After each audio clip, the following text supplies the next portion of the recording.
con nosotros en esta conferencia. Bienvenido, querido Oliver, ¿cómo estás? Gracias, Federico, gracias, Sari, por la oportunidad que me dan de compartir con ustedes esta semana maravillosa de estudio bíblico, un zoom al conflicto cósmico. Quiero también agradecer al doctor Alberto Treyer por haberme invitado a compartir esta semana y unir nuestros ministerios para que el nombre de Dios sea glorificado. De antemano, Federico me presentó, igual Sari, y pues para mí es un honor trabajar con estos dos misioneros. Quiero hablar un poco de su trabajo antes de iniciar con el tema. Ellos tienen su sede en Bolivia, en Santa Cruz, en Bolivia, y su trabajo misionero es abarcante. Ellos trabajan con la parte de media. Federico es ingeniero en computación y tiene un conocimiento muy amplio en la parte de video y también de audio. Y nuestra hermana Saray es enfermera de antemano de profesión y dedica sus talentos como el canto, la parte de televisión, también para engrandecer la obra de Dios. Ellos tienen un hermoso ministerio organizado en Bolivia, al cual animo a todos a que apoyen, igual al ministerio del doctor Alberto Treyer, que apoyen estos ministerios que están predicando la verdad presente y que llevan un mensaje de amor y de paz al mundo.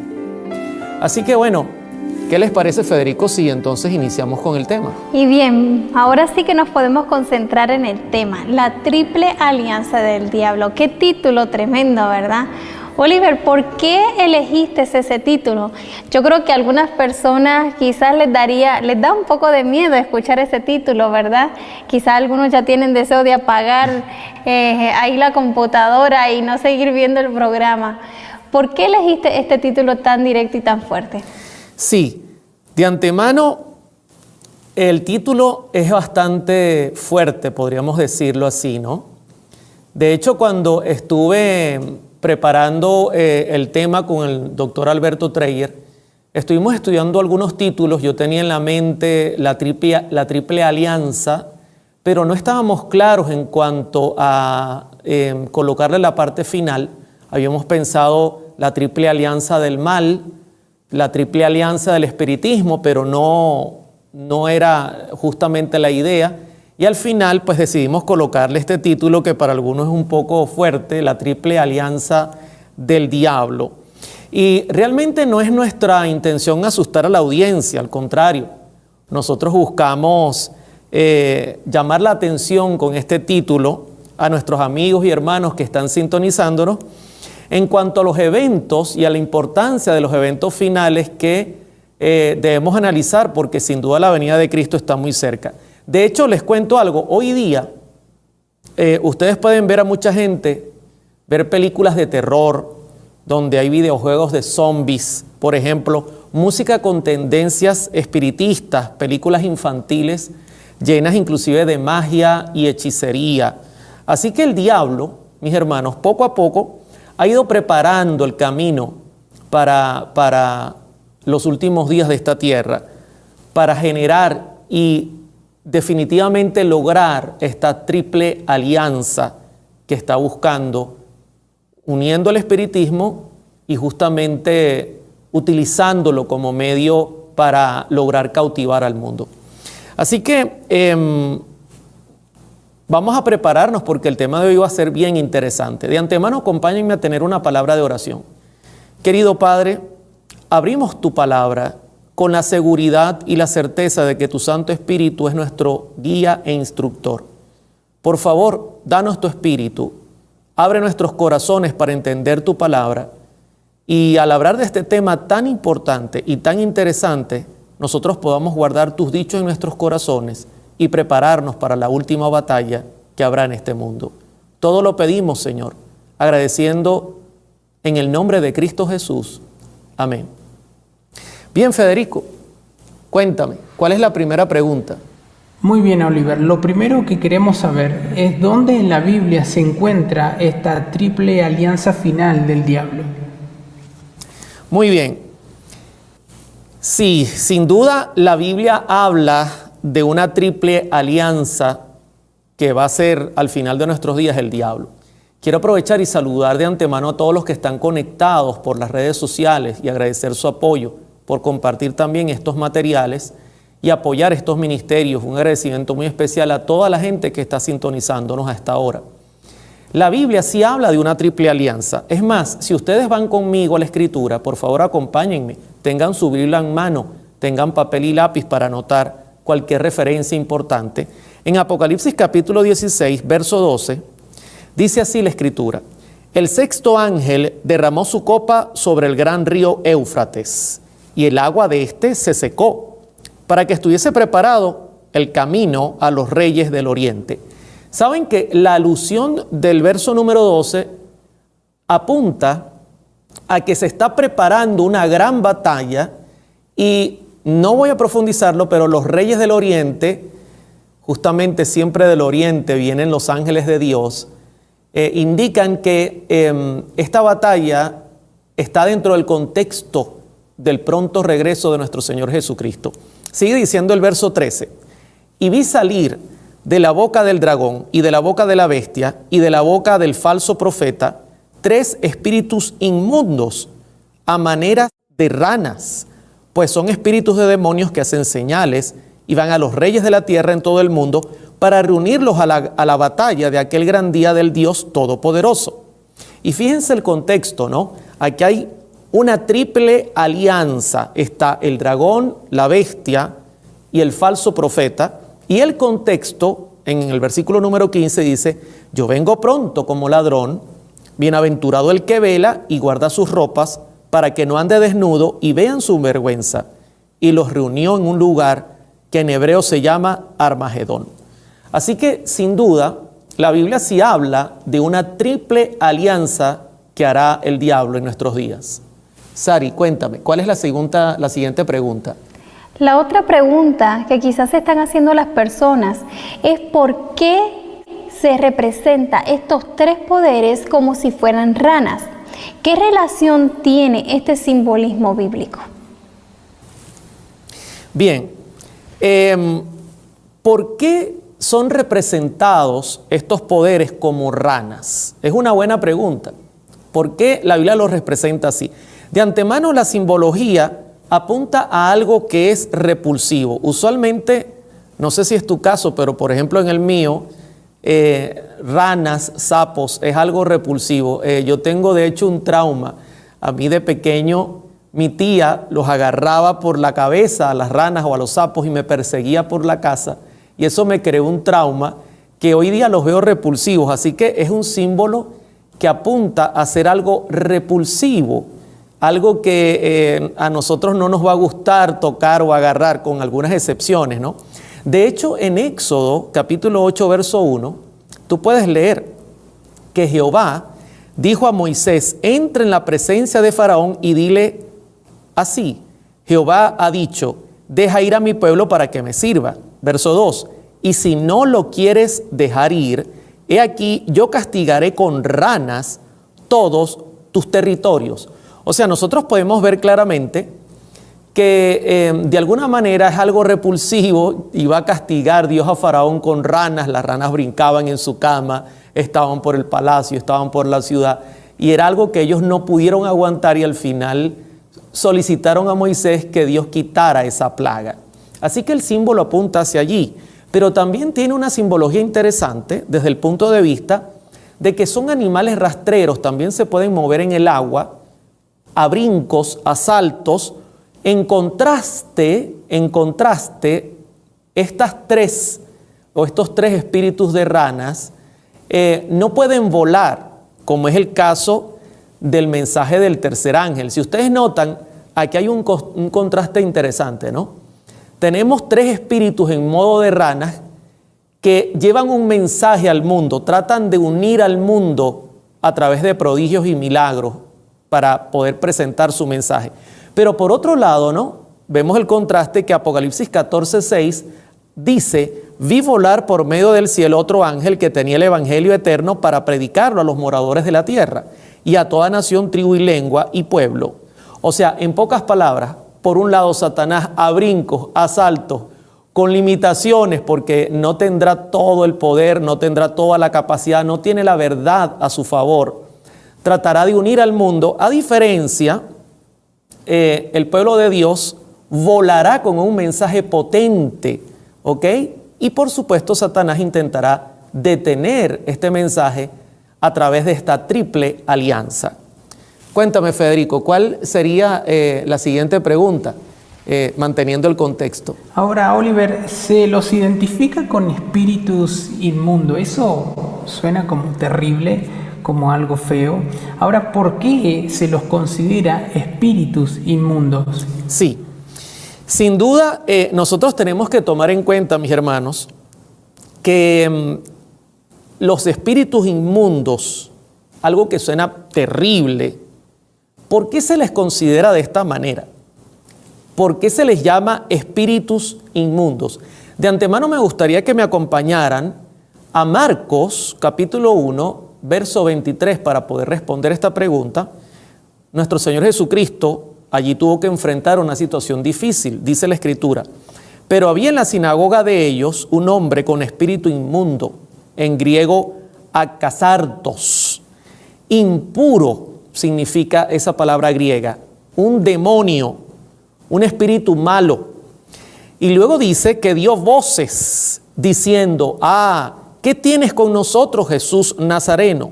¿Has venido para destruirnos? Sé quién eres, el Santo de Dios.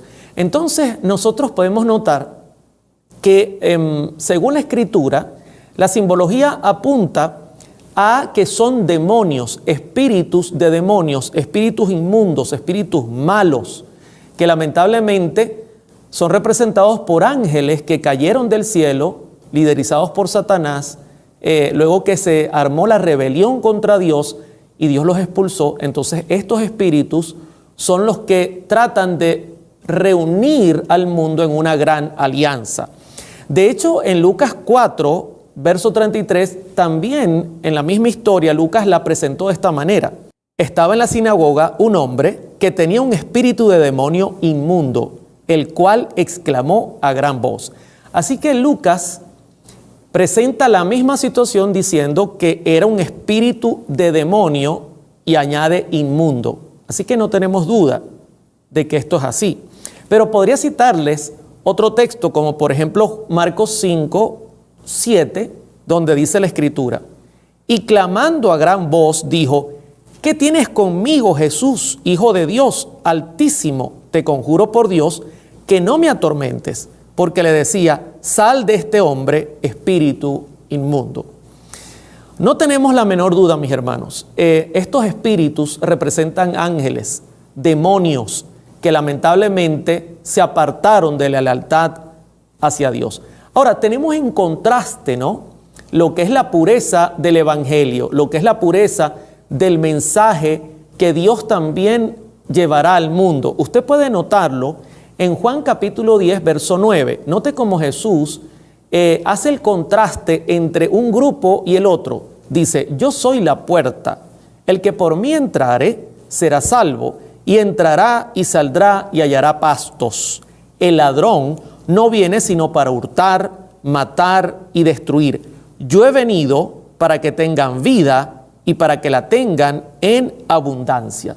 Entonces aquí podemos notar, mis hermanos y amigos que están sintonizándonos a esta hora, que hay un notable contraste entre los dos movimientos que al final estarán en pugna en nuestra tierra.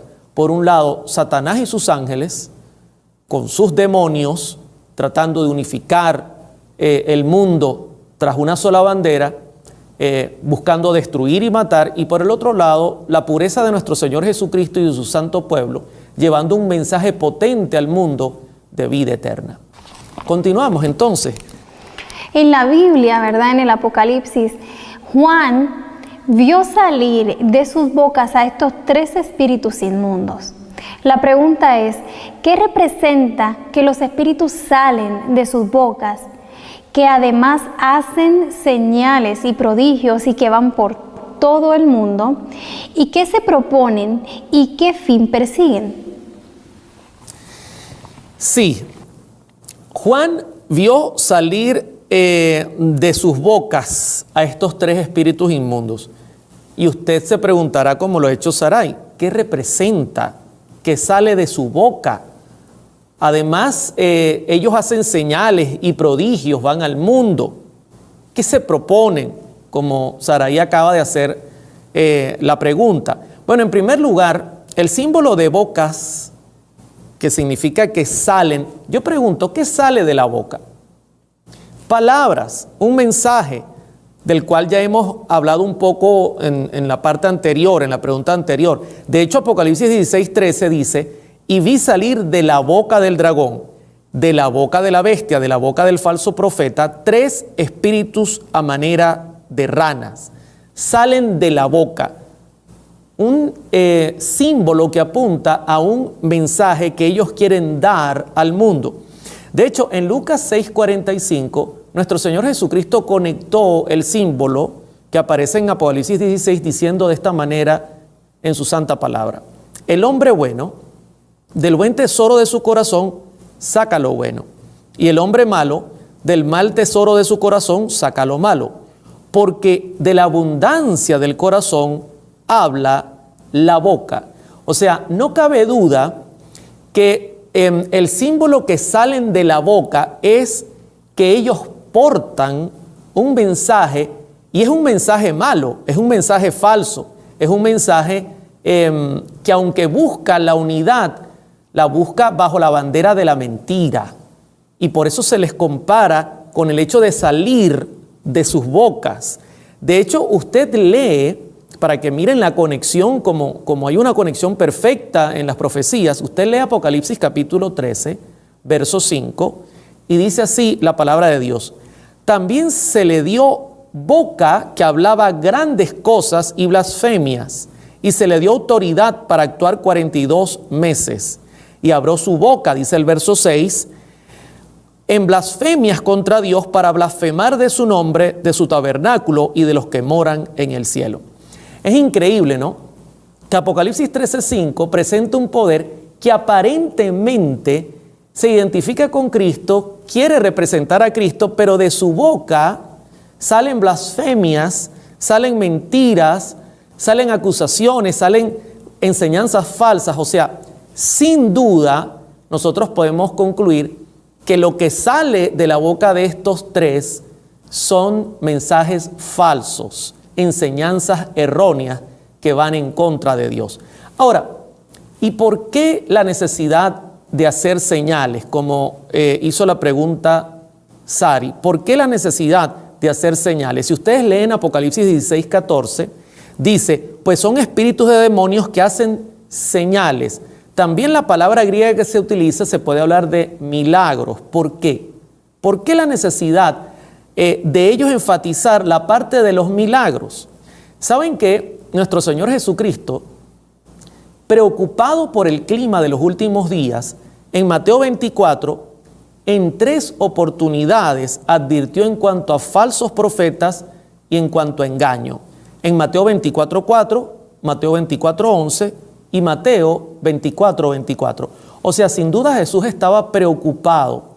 Estaba preocupado porque en los últimos días el pueblo de Dios tendría que enfrentar grandes engaños. Él habló de guerras, habló de hambres, pero su mayor énfasis fue en cuanto a falsos profetas y a engaño. De hecho, cito Mateo 24:24, dice, porque se levantarán falsos cristos y falsos profetas y harán grandes señales y prodigios, de tal manera que engañarán, si fuese posible o si fuere posible, aún a los que escogidos.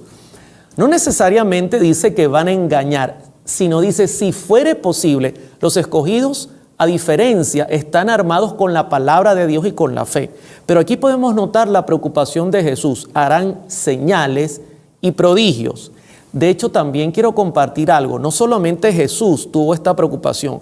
Elena G. de White, en El conflicto de los siglos, que es el libro que estamos estudiando durante esta serie de temas, dedicó casi 6 capítulos al tema del espiritismo, mis hermanos, y al tema de la inmortalidad del alma y del trabajo que los ángeles de Satanás realizan en la tierra.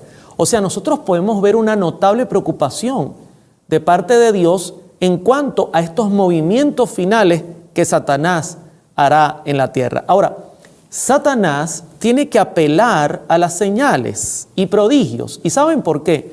Porque no tiene argumentos. Él no tiene un mensaje convincente que dar, no tiene un escrito está. Y como consecuencia, entonces lo único que le queda es apelar a milagros, a señales, para de esta manera tratar de engañar al mundo y animarlo a que se coloquen de su lado. De hecho, si ustedes notan, esto no es algo nuevo. En el ser humano de antemano está esa situación de querer ver, de querer tener pruebas que sean tangibles, oír, ver. Usted puede notar que en Juan 20:25, cuando los discípulos le dicen a Tomás, mira, hemos visto al Señor, y voy a citar, dice, le dijeron pues los otros discípulos, al Señor hemos visto, Juan 20:25, y él les dijo, si no viere en sus manos la señal de los clavos, y metiere mi dedo en el lugar de los clavos, y metiere mi mano en su costado, no creeré. O sea, yo tengo que mirar para poder creer. Es algo natural en el ser humano que nosotros de antemano tendremos que luchar contra esto al final de los días. Pero noten la respuesta de Jesús en Juan 20:29. Jesús le dijo, porque me has visto, Tomás, creíste. Bienaventurados los que no vieron y creyeron. Sin duda, mis hermanos, a diferencia, la iglesia debe creer por la Biblia. La Biblia es lo que Dios ha dejado, el arma que Dios ha dejado para que nuestra fe crezca. A través de la Biblia y de la oración y de la comunión con Dios, nosotros debemos aumentar nuestra fe. De hecho, Pablo lo dijo en Romanos 10:16. Noten cómo lo expresa de una manera tremenda el apóstol Pablo. Mas no todos obedecieron el evangelio, pues Isaías dice, Señor, ¿quiénes han creído a nuestro anuncio? Ojo, anuncio dice, ¿no? Verso 17, así que la fe es por el oír, y por el oír la palabra de Dios. Verso 18, pero digo, ¿no han oído? Antes bien, por toda la tierra ha salido la voz de ellos, y hasta los fines de la tierra sus palabras. O sea, podemos notar claramente un contraste entre las señales y prodigios que Satanás intenta utilizar para engañar al mundo porque no tiene argumentos. A diferencia, el pueblo de Dios se sustenta por su santa palabra, por lo que la palabra indica. Eso es lo que la fe necesita para aumentar el estudio de la palabra, la oración y la comunión con Dios. Ahora, Sari me añadió en esta pregunta, que es un poco larga, ¿qué se propone Satanás con estos prodigios, con estas señales que él podrá hacer y que de hecho está haciendo? Y con esto voy a terminar esta pregunta. Saben que, aunque voy a redundar un poco, lo quiero hacer utilizando la Biblia, el punto es engañar. El punto es falsificar y utilizar esto para entonces dar un mensaje erróneo. Nosotros podemos ver un claro ejemplo en Deuteronomio capítulo 13, verso 1. Acompáñenme, vamos a leer hasta el verso número 4. Cuando se levantare en medio de ti profeta o soñador de sueños y te anunciare señal o prodigios, y si se cumpliere la señal o prodigio que él te anunció, diciendo, vamos en pos de dioses ajenos que no conociste y sirvámosle, no darás oído a las palabras de tal profeta, ni a tal soñador de sueños, porque Jehová vuestro Dios os está probando, para saber si amáis a Jehová vuestro Dios con todo vuestro corazón y con toda vuestra alma. En pos de Jehová vuestro Dios andaréis, a él temeréis, guardaréis sus mandamientos y escucharéis su voz. A él serviréis y a él seguiréis. Así que, mis hermanos, no cabe duda que Dios inclusive utilizará esto para probar a su pueblo. Aunque el profeta anuncie señal y se cumpla la señal o prodigio, nosotros tenemos que estar atentos al mensaje que va a proclamar. Y si el mensaje llama a una rebelión contra Dios, tal profeta no debe ser escuchado. Continuamos. Ahora, Oliver, el pasaje que leíste identifica a estos tres espíritus inmundos provenientes del dragón, de la bestia y también del falso profeta. La pregunta es, ¿a qué o a quién representan estos tres poderes? Sí, Federico. Sin duda, el pasaje que leí anteriormente habla de tres espíritus inmundos. Nombra al dragón, nombra a la bestia, nombra al falso profeta. ¿A qué o a quiénes representan estos? Es una pregunta importante, ¿no? Así como Federico la ha presentado. De antemano, los predicadores que hemos tenido esta semana han hablado ya de estos tres poderes. Por lo tanto, voy a dar una breve referencia de cada uno de ellos. El dragón, sin duda alguna, hermanos, representa a Satanás. Usted puede leer en Apocalipsis 12:9, y fue lanzado fuera el gran dragón, la serpiente antigua que se llama Diablo y Satanás, el cual engaña al mundo entero, fue arrojado a la tierra y sus ángeles fueron arrojados con él. Diablo, que es un calumniador, eso significa ese nombre. Satán, que es un adversario. A este representa el primer poder, que es el dragón. Y quiero compartir de antemano, ¿no?, que este poder tiene muchas formas de aparecer. De hecho, en Deuteronomio 18 hay una lista de cómo el espiritismo puede tener tantos tentáculos y tantas formas distintas, hoy día hasta modernas, que pueden llegar hasta tu hogar y tú ni siquiera te das cuenta. Y me llama la atención, mis hermanos, que Elena G. de White, citando El conflicto de los siglos, página 575, hablando en cuanto al espiritismo, que representa directamente el poder que el dragón maneja, el engaño, dice lo siguiente: en la medida en que el espiritismo imita más de cerca al cristianismo nominal de nuestros días, tiene también mayor poder para engañar y seducir. De acuerdo con el pensar moderno, Satanás mismo se ha convertido. Se manifestará bajo la forma de un ángel de luz. Por medio del espiritismo han de cumplirse milagros y los enfermos sanarán y se realizarán muchos prodigios innegables. Y como los espíritus profesarán creer en la Biblia y manifestarán respeto por las instituciones de la iglesia, su obra será aceptada como manifestación del poder divino. Tremenda advertencia. Satanás ha llegado al nivel de llevar al espiritismo a un punto donde la gente no lo ve peligroso, donde la gente, es más, lo ve bueno. Hay muchos que dicen, hay magia blanca, hay hechizos que son blancos, que ayudan a la gente, que curan. Yo he escuchado testimonios de personas que han sido sanadas a través de un espiritista y dicen que ellos lo hacen a través de ángeles buenos que cooperan con esto. Algo terrible, mis hermanos. El espiritismo ya tiene un manto de justicia y algunos piensan que hasta Satanás se ha vuelto buena gente. Pero ¿qué decir de la bestia? Al hablar de la bestia, quiero decirles que dentro de este sistema, como lo ha presentado el doctor Alberto Dreyer, hay gente muy sincera, gente que ama a Dios, gente que está preparada para escuchar el mensaje de Dios y una vez de haberlo escuchado, tomar una decisión en favor de la verdad. La bestia representa a la Iglesia Católica Apostólica Romana. Ese es el segundo poder que se está aliando con el diablo para lograr un dominio mundial. De hecho, usted puede notarlo, ¿no? En Apocalipsis 13:4 hay una conexión entre el dragón y esta bestia que la historia y la teología, sin lugar a dudas, apunta como a la Iglesia Católica Apostólica Romana. Dice, y adoraron al dragón que había dado autoridad a la bestia, y adoraron a la bestia diciendo, ¿quién como la bestia y quién podrá luchar contra ella? El dragón es quien le da autoridad a la bestia, y adoran a ambos.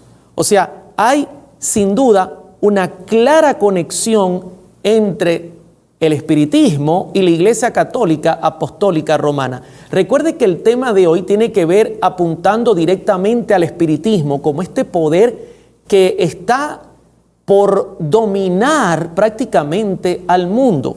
Ahora usted dirá, hermano Oliver, ¿y la Iglesia Católica practica este tipo de cosas allegadas al espiritismo? Claro que sí. Para nadie es un misterio que la Iglesia Católica cree en la inmortalidad del alma. A mí me ha tocado estar en actividades donde se ha hecho algún acto velatorio y hay un sacerdote a dar la misa y de repente dice que la persona que está ahí inerte, muerta, al morir, si fue buena gente, fue al cielo. Si tenía algo que pagar, fue al purgatorio, algo que no aparece en la Escritura. Y si tenía muchas deudas y su corazón no era bueno, iría al infierno. Posteriormente lo escuché decir que cuando Cristo viniera, los resucitaría. Al final, uno sale tan confundido que no sabe a dónde fue a dar la persona. La Escritura no enseña tal cosa. La Biblia en Eclesiastés 9:5 y 6 en adelante dice que el hombre no sabe nada, que al morir deja de ser. En Job capítulo 7 tú también puedes leerlo. Job dice, deja de existir, deja de ser. También en el capítulo 14 de Job, en los Salmos, dice que ese mismo día perece su pensamiento. O sea, no hay mayor verdad en la Biblia que el hombre al morir no sabe nada, pero la Iglesia Católica dice que hay inmortalidad en el alma. No solamente eso, por lógica practican la idolatría, la veneración a los santos, apoyan los milagros hechos por difuntos. Después que ellos han muerto, son capaces de hacer milagros. Usted no consigue nada de eso en las Sagradas Escrituras. Yo quiero que usted revise los 66 libros de la Biblia y me diga en qué parte algún muerto hizo algún milagro. No, al contrario, Dios utilizaba a sus profetas, a sus hijos, para en vida hacer milagros en favor de la humanidad, pero nunca un muerto hizo milagros. Ahora, voy a poner un ejemplo que es claro y voy a compartir también un artículo y voy a poner un ejemplo muy venezolano, José Gregorio Hernández. ¿Saben que la Iglesia Católica acaba de beatificar a José Gregorio Hernández? De hecho, CNN en español dice que el Papa Francisco autorizó este viernes los decretos de beatificación, entre otros al médico venezolano José Gregorio Hernández. Lo beatificó, lo subió a los altares para ser venerable. Quiero contarles que yo estuve en Isnotú, el lugar donde nació José Gregorio Hernández. Usted dirá, hermano Oliver, ¿y qué fue a hacer usted allí? Yo fui a acompañar a mi suegro, que era ferviente seguidor de la obra de José Gregorio Hernández como católico. Un hombre sincero, mi suegro. Y él me fue a hacer un favor de llevarme al estado Trujillo, donde está Isnotú, y me dijo, yo te hago el favor de llevarte, pero tengo que pasar por la iglesia que tiene José Gregorio Hernández allí, el templo que le han erigido, para pagar una promesa, y quiero que me acompañes. Yo le dije que no había problema, ya que me iba a hacer un favor, iba a acompañarle. Lógicamente no iba a participar, pero iba a estar allí en el lugar. Cuando llegué al sitio, primera vez que yo lo pisaba, vi un templo, mis hermanos, llenos de placas como la que se le entregan a alguien que ha logrado algún objetivo grande. Eso aquí lo llaman placas de honor. Y todas las placas en su mayoría dice favor recibido, a favor recibido. Aparentemente la gente le pide favores a este santo que falleció y el santo ha sanado o ha hecho algún favor y entonces luego le llevan placas y el lugar está lleno de placas. Entré de hecho también a el museo que le tienen allí en Isnotú y me llamó la atención que están todas las cosas originales de José Gregorio Hernández, el doctor, y en un marco, en un cuadro, está su acta de defunción, donde dice claramente que él falleció en Caracas en el año 1919. y luego de fallecer comenzó a hacer milagros. Querido hermano, esto es espiritismo. Esto no está en la Biblia. Esto no es una enseñanza bíblica.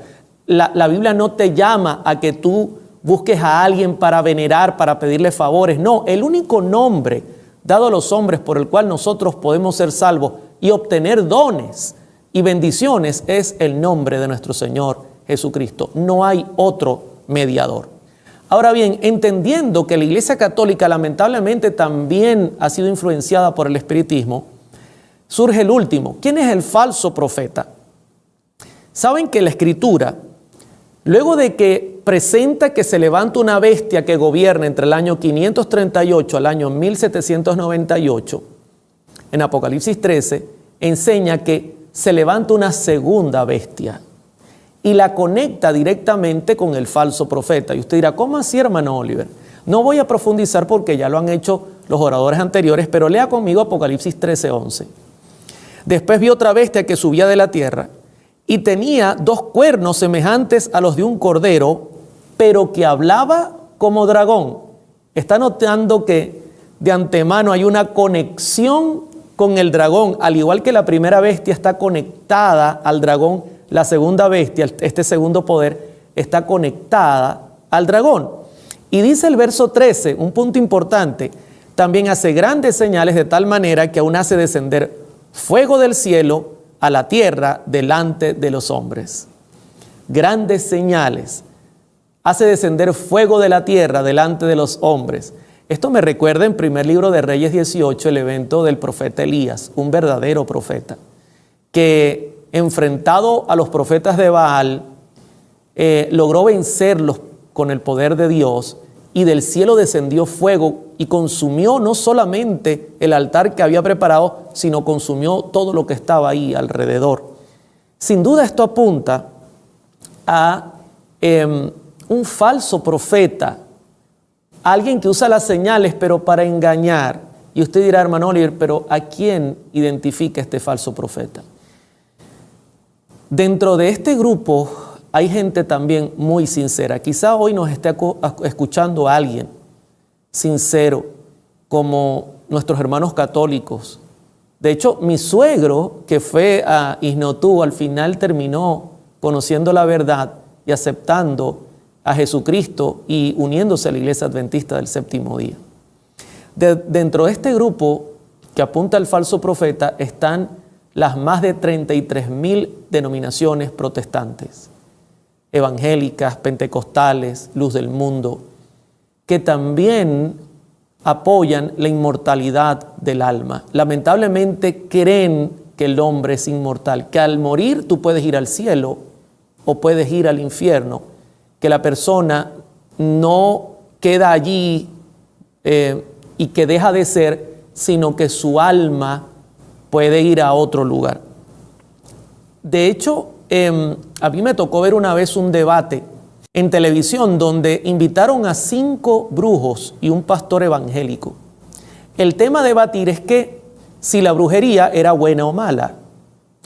Y la persona le hizo la pregunta a los brujos y ellos por lógica dijeron, no, nosotros actuamos para ayudar a la gente. Lo que hacemos lo hacemos para bien. De hecho, los ángeles de Dios nos ayudan. Cuando se le preguntó al pastor, yo estaba orando al mirar el programa, un pastor evangélico, le pedí a Dios que le abriera la mente, que presentara Deuteronomio 18. Y el pastor citó Deuteronomio 18. ¿Se imaginan mis saltos? Cuando dijo que era abominación para Jehová cualquiera que practicaba cualquier tipo de hechicería, inclusive que consultara a los muertos. Y yo brincaba de la alegría, había desenmascarado a los brujos, pero un brujo en ese momento se levantó, uno de los invitados, y dijo, pastor, quiero hacerle una pregunta. Si una persona muere, ¿qué pasa con ella?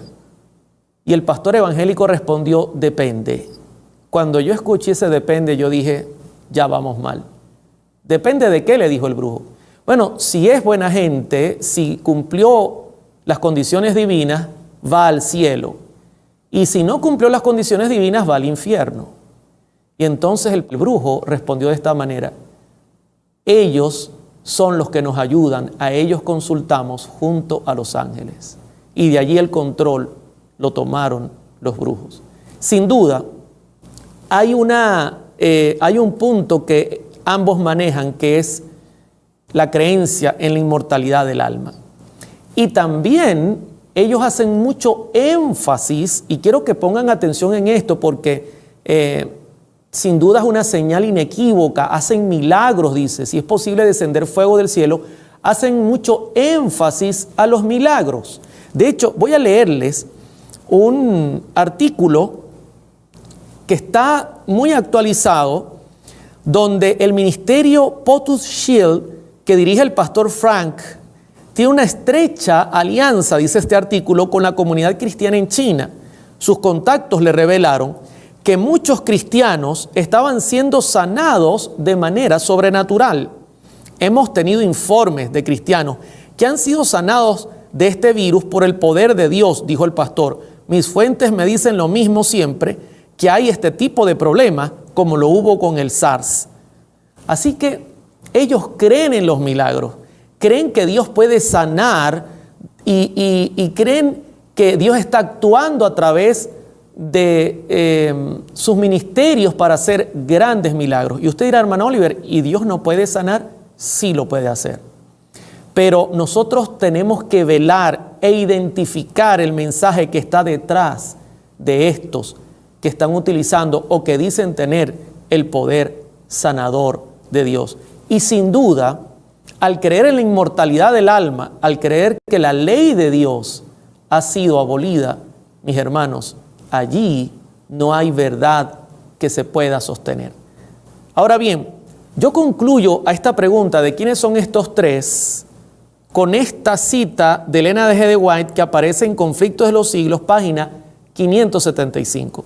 Los papistas que se jactan de sus milagros como signo cierto de que su iglesia es la verdadera, serán fácilmente engañados por este poder maravilloso, y los protestantes que han arrojado de sí el escudo de la verdad serán igualmente seducidos. Los papistas, los protestantes y los mundanos aceptarán igualmente la forma de la piedad sin el poder de ella y verán en esta unión un gran movimiento para la conversión del mundo y el comienzo del milenio tan largamente esperado. Una cita muy clara de la señora Elena G. de White que define perfectamente cómo se logrará esta triple alianza entre el diablo, la bestia y el falso profeta. Así que continuemos con la siguiente pregunta, Sari. Es algo sumamente increíble que hoy en día la gente ve el espiritismo como algo común, ¿verdad? Como algo totalmente... Así es, como algo totalmente inofensivo. Y bueno, podemos ver el espiritismo que está en todas partes. Lo podemos ver en los entretenimientos, lo podemos ver, claro, en las películas, incluso en esas películas de niños que aparentan ser totalmente inofensivas. Por ejemplo, las películas de Disney están llenas de espiritismo. Y no solamente en las películas, sino que también se encuentra en la música. Y así, si nos ponemos a mencionar dónde encontramos el espiritismo, claro, la lista es sumamente larga, es interminable. La pregunta, Oliver, es ¿cómo podría definir el espiritismo con la Biblia a la luz de la palabra de Dios? Y si el espiritismo es realmente inofensivo como muchas personas lo ven. Sí. Creo que es muy importante que definamos el espiritismo según la Biblia. Y de antemano no es nada inofensivo como muchas personas creen, ¿ok? Cuidado con eso. Quiero contarles que el único que posee inmortalidad, según la Escritura, en 1 Timoteo 6:16, es Dios. Allí dice el apóstol Pablo, el único que tiene inmortalidad, que habita en luz inaccesible, a quien ninguno de los hombres ha visto ni puede ver, al cual sea la honra y el imperio sempiterno. Amén. Dios es el único que tiene inmortalidad. Él da este poder a sus criaturas, pero bajo condiciones. En Génesis, nosotros podemos notar que Dios le dio este poder a Adán y Eva y lo condicionó a la obediencia. De hecho, le dice Dios a la primera pareja en Génesis 2:16, y mandó Jehová Dios al hombre, diciendo, de todo árbol del huerto podrás comer, mas del árbol de la ciencia del bien y del mal no comerás, porque el día que de él comieres, ciertamente morirás. Claro, directo, tú puedes ser inmortal si cumples con mi condición, ¿ok? Si me obedeces, pero el día que no lo hagas, vas a morir o a dejar de ser. Ahora, quiero que noten el contraste, cómo Satanás aborda a Eva y lo que dice en Génesis capítulo 3, verso número 4. Entonces la serpiente dijo a la mujer, no morirás. Este es el primer punto que quiero analizar. Nota que descaradamente el calumniador, el diablo, le dice a Eva, Dios te ha mentido, no vas a morir. Hermano querido, amigo que me está sintonizando, tú que eres evangélico, católico o de cualquier otra denominación, o puedes ser un ateo.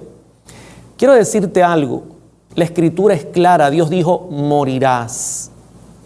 Y luego la serpiente replicó, no morirás. ¿Y a quién le cree hoy día el mundo? Si tú le preguntas a la mayoría en la calle, por ignorancia, te van a responder, no morimos, vamos a otro lugar, el hombre no muere. O sea, el mundo está creyendo a la serpiente. El primer punto que quiero enfocar es que el espiritismo usa como argumento el hecho de que el hombre es inmortal y que no muere, ¿ok? Y por supuesto, esto puede originar la comunicación con los muertos, pero no solamente esto es espiritismo. Quiero que noten el verso número 5, porque también aquí hay espiritismo, sino que sabe Dios que el día que comáis de él serán abiertos vuestros ojos y seréis como Dios sabiendo el bien y el mal. Querido hermano, el espiritismo no es solo creer que la persona al morir se va a otro lugar y que podemos comunicarnos con ella.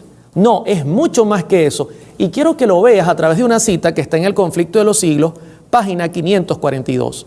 Satanás seduce hoy día a los hombres como sedujo a Eva en el Edén, lisonjeándolos, alentando en ellos el deseo de conocimientos prohibidos y despertando en ellos la ambición de exaltarse a sí mismo. Fue alimentando esos males como cayó él mismo y por ellos trata de acarrear la ruina de los hombres. Y seréis como Dios, dijo él, conocedores del bien y del mal. Génesis 3:5. El espiritismo enseña que el hombre es un ser susceptible de adelanto, que su destino consiste en progresar desde su nacimiento aún hasta la eternidad, hacia la divinidad, y además que cada inteligencia se juzgará a sí misma y no será juzgada por otra. Terrible esto, ¿no? Te habla de progreso, te habla de crecimiento, te habla de que tú eres tu propio juez. O sea, el espiritismo es mucho más amplio de lo que nosotros creemos, mis hermanos. Por eso tanto énfasis en las películas, tanto énfasis en la televisión, y por eso Satanás ha llenado el mundo de esta mentira con algo tan seductor. Pero debemos seguir, el tiempo es corto. Federico. Ahora, Oliver, en los días de Jesús hubo un gran incremento en el trabajo de Satanás y sus ángeles. Vemos posesiones demoníacas por doquier en los 4 evangelios. Jesús tuvo mucho trabajo en quitar demonios y liberar a las personas de esas posesiones. Y lo interesante es que en nuestros días está ocurriendo algo similar. Ahora la pregunta que te quiero hacer es, ¿a qué se debe este incremento? ¿Tiene alguna estadística que tú nos podrías mostrar o alguna información para respaldar esto? Y además, la otra pregunta es, ¿hasta dónde se le permitirá llegar a Satanás con el espiritismo? Sí, esto es una buena pregunta. Sin duda, en los días de Jesús, el espiritismo se disparó de una manera increíble. De hecho, yo quisiera compartir esta cita de Elena G. de White para que ustedes noten cómo se portó Satanás y sus ángeles cuando Cristo vino a la tierra. Dice el Conflicto de los Siglos, página 503. La historia del Antiguo Testamento menciona a veces su existencia y su actuación, pero fue durante el tiempo que Cristo estuvo en la tierra cuando los espíritus malos dieron las más sorprendentes pruebas de su poder. Cristo había venido para cumplir el plan ideado para la redención del hombre y Satanás resolvió afirmar su derecho para gobernar al mundo. Conflicto de los siglos, página 503. Así que en los días de Jesús hubo un incremento. Lógicamente, Satanás temía por su reino y por eso notamos que hubo tantos endemoniamientos, tantas personas con espíritus malos, ¿no? Ahora, en nuestros últimos días, mis hermanos, será similar y aún peor que en los días de Jesús. El conflicto de los siglos dice: poco a poco, Satanás ha preparado el camino para su obra maestra de seducción, el desarrollo del espiritismo. Hasta ahora no ha logrado realizar completamente sus designios, pero lo conseguirá en el poco tiempo que nos separa del fin. Conflicto de los siglos, página 548. Sin duda, en nuestros días esto se va a incrementar de una manera increíble. ¿Hasta dónde se le dejará llegar al diablo? Antes de responder esa pregunta, quiero compartir algunas estadísticas que quiero que noten en lo que está pasando en cuanto a personas que están poseídas por demonios. Voy a citar esta noticia del 22 de noviembre de BBC Mundo del año 2013. Todos los exorcistas consultados para esta nota coinciden en que la abultada demanda que hay en sus servicios hoy en día no tienen precedentes. Esto tiene que ver con México, que se disparó de una manera increíble los exorcismos y las personas poseídas. Dice: exorcistas consultados por BBC Mundo coincidieron en que la demanda por sus servicios se incrementó como nunca antes. Más adelante dice: esto no lo veía yo antes, me cuenta el padre Francisco Bautista, en una iglesia en el sur de la Ciudad de México. Es algo sin precedentes. Quiero compartir otra noticia un poco más actualizada en BBC Mundo, 24 de abril de 2018. En Italia, por ejemplo, se estima que 500.000 de personas buscan sesiones de exorcismo cada año. Algunas diócesis como la de Sicilia y la de Chicago han llegado incluso a desarrollar sus propios cursos para responder a las demandas crecientes. En varios países se ha incrementado la demanda de exorcismos. El sacerdote estadounidense Gary Thomas, que practica exorcismo desde hace 12 años, afirma que a medida que la sociedad pasó a confiar más en las ciencias sociales, se redujo el número de iglesias que tenían exorcistas. Al mismo tiempo, la popularización del tarot y de la brujería incrementó la necesidad de sacerdotes capaces de realizar esta práctica, según dijo el clérigo italiano Benigno Padilla al portal Vatican News. ¿A qué se debe este incremento? Hay dos elementos que favorecen a que la situación que está ocurriendo en el mundo con el espiritismo vaya en aumento. En primer lugar, la maldad. Sin duda, la asociación con el pecado abre las puertas al enemigo.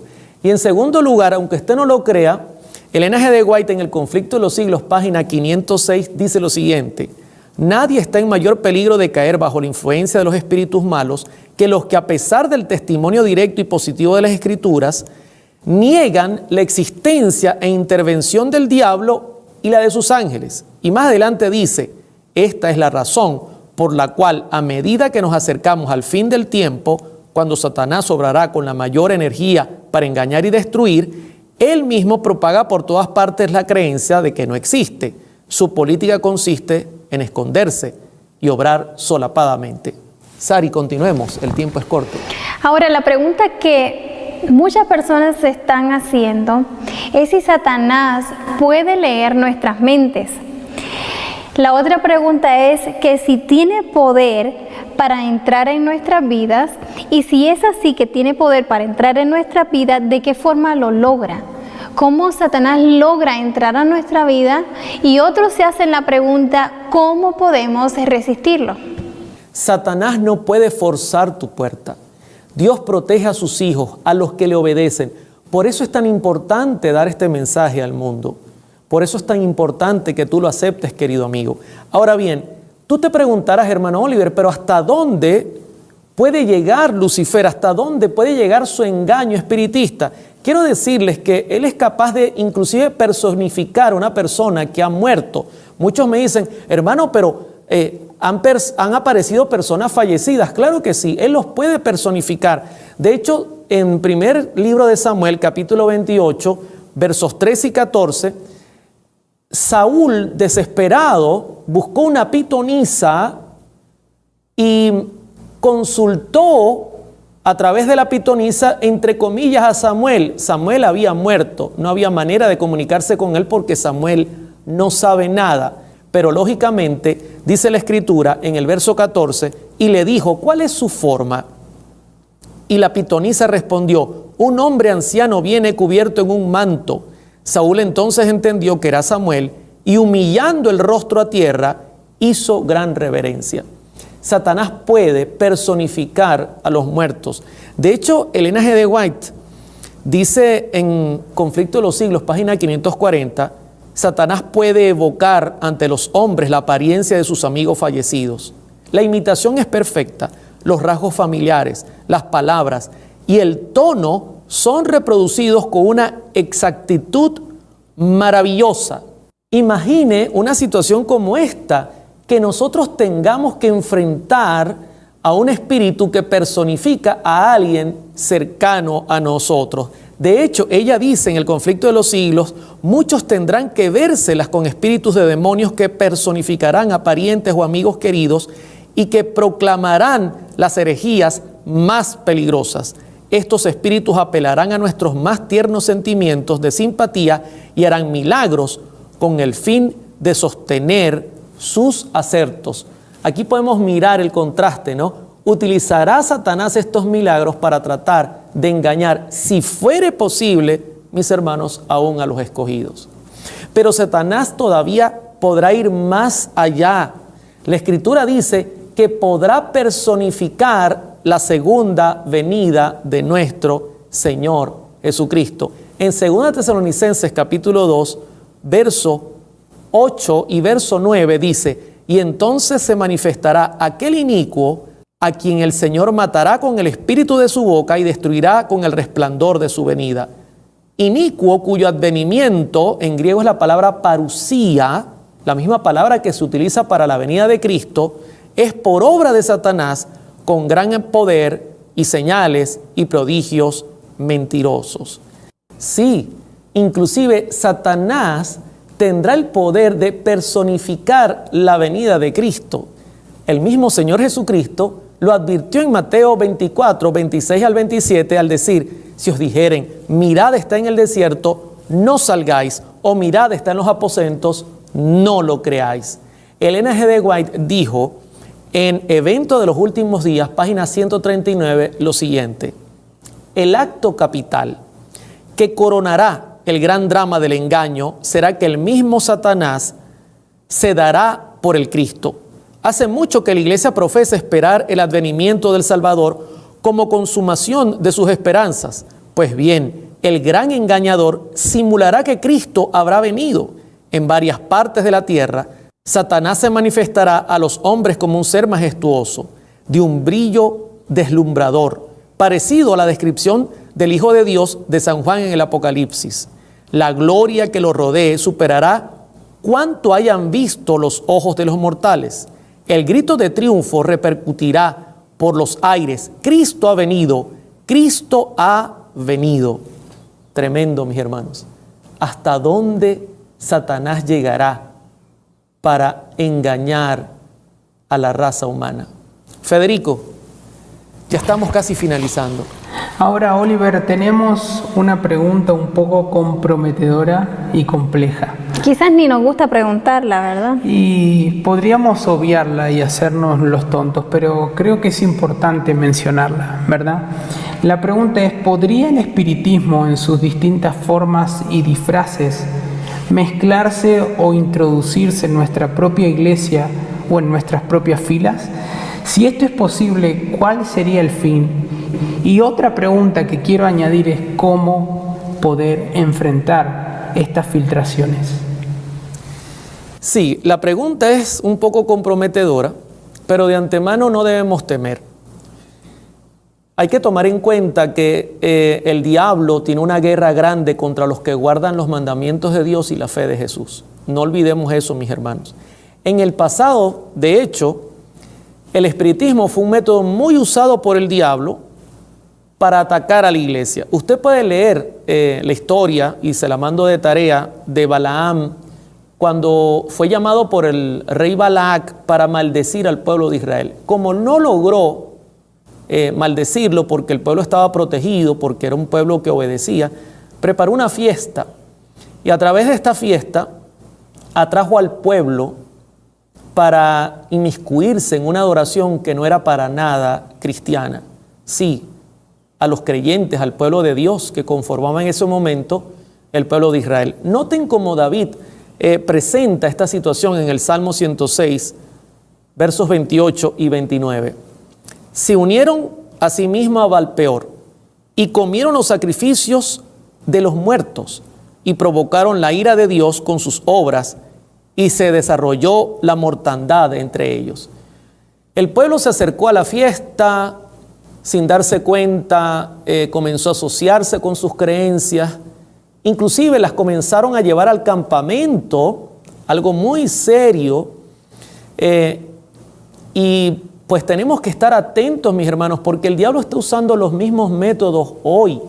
Está atacándonos a través de la música, a través de la adoración, a través del espiritualismo dentro de la iglesia y tratando, por supuesto, de quitar el mensaje principal que debemos dar al mundo, el mensaje de advertencia. Elena G. de White, en Conflicto y Valor, página 115, dio esta advertencia. Cerca del fin de la historia de este mundo, Satanás trabajará con todos sus poderes de la misma manera y con las mismas tentaciones que usó para tentar al antiguo Israel, justamente antes que entrara en la tierra prometida. Preparará trampas para aquellos que dicen guardar los mandamientos de Dios y que están casi al borde de la Canaán celestial. Usará sus poderes a fin de atrapar a las almas y hacer caer al pueblo profeso de Dios en sus puntos más débiles. No cabe duda que el diablo quiere atacar a la iglesia y lo está haciendo, pero mis hermanos, es nuestro deber resistir el mal. Es nuestro deber estudiar sus métodos y seguir predicando la verdad presente que se nos ha sido encomendada.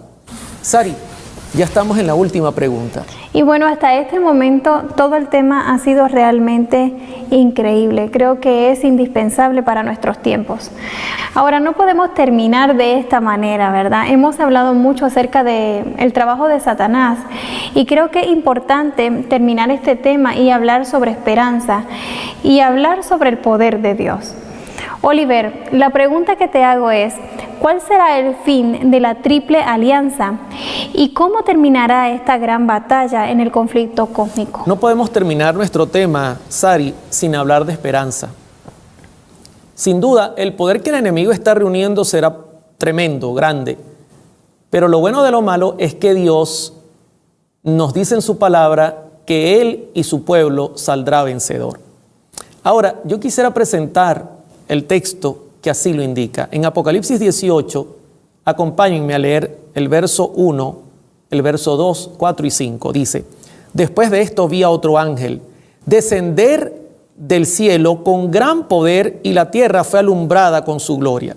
Y clamó con voz potente diciendo: ha caído la gran Babilonia, la confusión, y se ha hecho habitación de demonios y guarida de todo espíritu inmundo, y albergue de toda ave inmunda y aborrecible.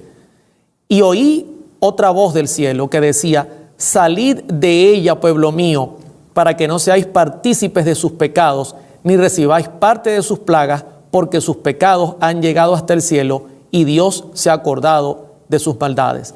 Babilonia representa esta triple unión, esta confusión tan terrible. Y la buena noticia es que el mensaje que estamos proyectando hoy día al mundo hace que ella caiga, que las mentiras caigan, que Satanás se quite su máscara de falsedad y que sus mentiras sean reveladas al mundo. Y esto produce que muchos creyentes sinceros que seguramente estarán viendo este programa entiendan el tiempo en que estamos viviendo y tomen la decisión de salir.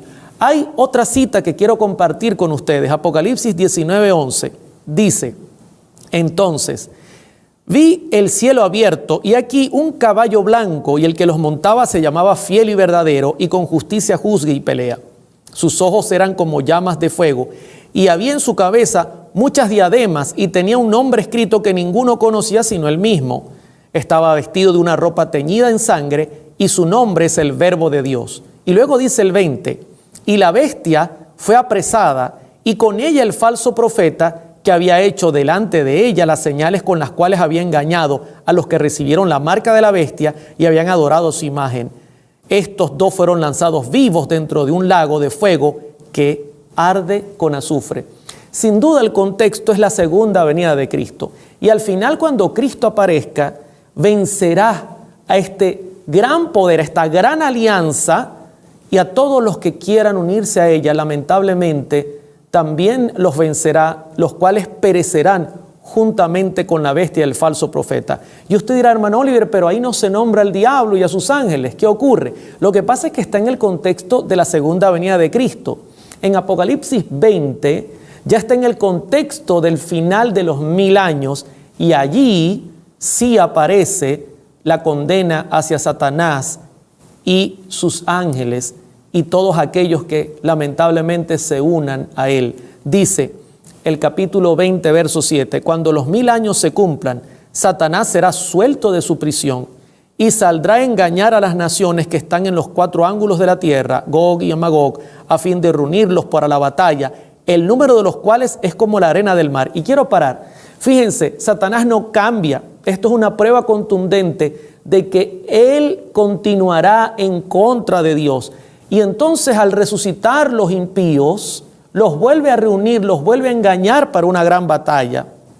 Y dice el verso 10: y el diablo que los engañaba fue lanzado al lago de fuego y azufre, donde estaba la bestia y el falso profeta, y serán atormentados día y noche por los siglos de los siglos. Y el que no se halló inscrito en el libro de la vida fue lanzado al lago de fuego.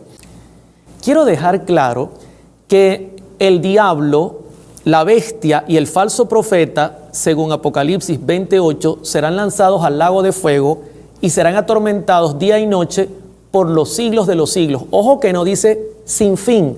Un siglo son 100 años.